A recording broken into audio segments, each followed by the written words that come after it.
Gapsi le maître.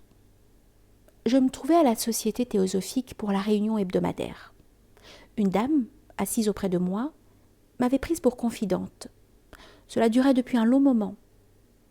Excédée par son bavardage, je songeais à me lever et à partir, quand le timbre de la porte d'entrée vibra d'une telle façon que je le ressentis jusque dans mon cœur. Immédiatement, j'eus la certitude que c'était Gapsi. Et c'était lui, effectivement. Il entra, j'entendis son pas, et quelqu'un le salua par son nom. Il n'y avait qu'un seul siège disponible. Il se trouvait à ma droite. Il y prit place. À ma gauche se tenait la dame qui m'avait impatientée. Au moment où Gapsi entra, je tournai le dos à la porte. Il n'avait pu voir mon visage, ni par conséquent me reconnaître.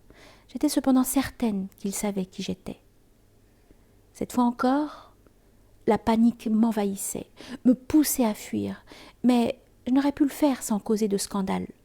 Je restais clouée à ma place, paraissant absorbée par les propos de ma voisine. Il m'aurait été absolument impossible de me retourner. Je voulais cacher mon visage, dissimuler mon désarroi, peut-être par faiblesse ou par pudeur.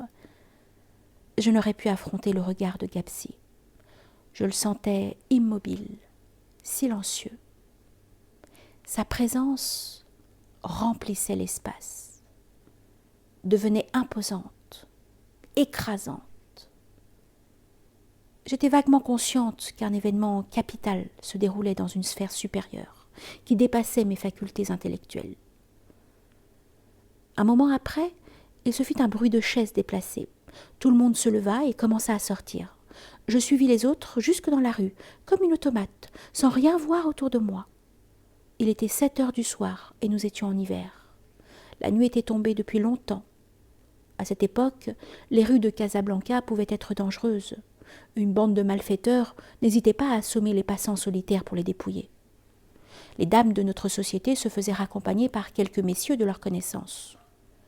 Selon mon habitude, j'allais rentrer seule, sans crainte, malgré la distance qui me séparait de mon domicile et le mauvais éclairage du boulevard. Lorsque Gapsi sortit de l'encoignure de la porte, je ne l'avais pas vu. Il s'avança vers moi, se présenta et m'offrit courtoisement de me raccompagner. Surprise, je ne pus répondre, saisie d'une sorte de vertige. Je chancelais et serais tombée s'il m'avait soutenue et fait asseoir sur un pas de porte. Il traversa le boulevard en courant et me rapporta un verre d'eau fraîche. Je me sentis aussitôt sortie d'une léthargie. La puissance de l'amour spirituel avait réalisé l'objet de son désir, lui donnant une forme, un visage, tels que je les avais conçus dans le secret de mon être.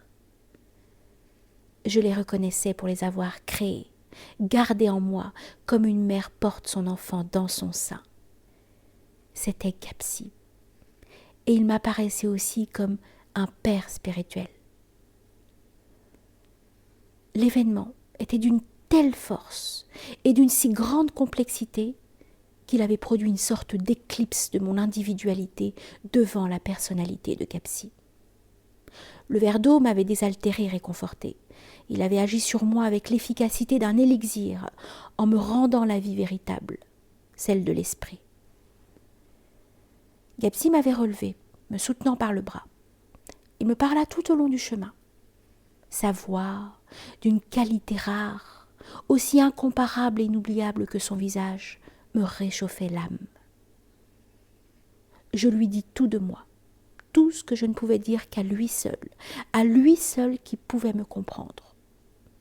Arrivé devant ma porte, au moment de nous séparer, il promit de me rendre visite le lendemain soir à 9 heures. Gapsi tint parole. Il vint le lendemain et resta tard dans la nuit. Il en fut ainsi toutes les nuits, sous le vent, la pluie et dans le froid de l'hiver.